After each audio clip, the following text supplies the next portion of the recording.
I'm John Persinos, Editor-in-Chief of Aircraft Value News. I'm also contributing editor to Avionics International Report. Welcome to my video presentation for Friday, November 29th. Geopolitical rivalries are expected to increase in 2025 on many fronts, and the aviation industry is no exception.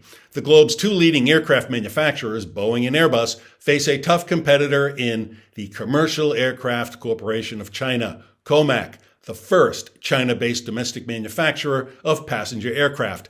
China is the world's most valuable single-country aircraft market, and COMAC has the home advantage. Take a look at the following chart. China is the globe's number one market for aircraft, worth an estimated $1 trillion over the next 20 years. The entire Asia-Pacific region, one of the fastest-growing regions in the world, is valued at more than $2.3 trillion. As global economic growth accelerates, the fastest growth will occur in the Asia-Pacific, home to an expanding middle class that has an increasing appetite for Western amenities, such as tourism and travel.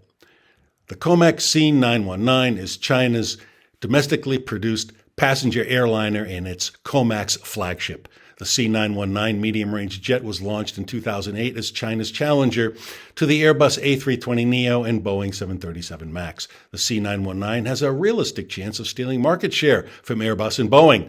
The C919 has taken 15 years to reach commercial deployment with China Eastern Airlines in May 2023. The first of COMAC's smaller jets, the ARJ-21, was rolled out as a prototype in 2007 and made its maiden flight in 2008 from Shanghai. It was introduced in 2016. In 2024, COMAC said its ARJ-21 will be dubbed the C909 in keeping with the C919's nomenclature. COMAC's active fleet includes a small number of operational aircraft. The most prominent model is the ARJ-21/C909 with roughly 100 units delivered, primarily serving Chinese airlines. The C919, COMAC's more advanced narrow-body jet, remains in its early stages of deployment with only a handful of deliveries completed, notably to China Eastern Airlines. Despite this, the company has a substantial backlog of orders, indicating significant future growth potential. COMAC's two commercial passenger planes are, with the exception of one Indonesian airline, all flown within China. The state-owned company has embarked on an aggressive expansion strategy at a time when Airbus and Boeing are struggling to make aircraft quickly enough to meet burgeoning demand. COMAC represents a significant challenge to the long-standing Airbus-Boeing duopoly in the global aviation industry. COMAC's emergence is not merely a commercial endeavor. It reflects Beijing's strategic priorities, including national security and technological self-reliance. With the introduction of its C919 narrow-body jet, COMAC is positioning itself as a viable competitor in a market historically dominated by Western aerospace giants. For Beijing, COMAC's success is more than just a commercial achievement. It's a matter of national pride and geopolitical strategy.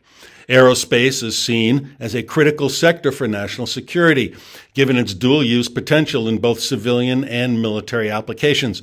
By cultivating a domestic aerospace industry, China aims to reduce dependence on Western suppliers, especially as tensions with the West escalate over trade, technology, and political issues. COMAC's development is heavily subsidized by the Chinese government, allowing it to compete aggressively on pricing while securing domestic orders from state-owned airlines. But therein lies the rub. Take a look at this diagram. The C919 is heavily reliant on Western technology. The incoming Trump administration has vowed to launch a trade war in 2025, especially with China. COMAC would be in dire straits if the U.S. and Europe were to turn off the technology spigot.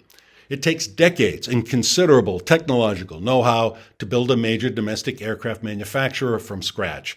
The success of COMAC is hardly assured.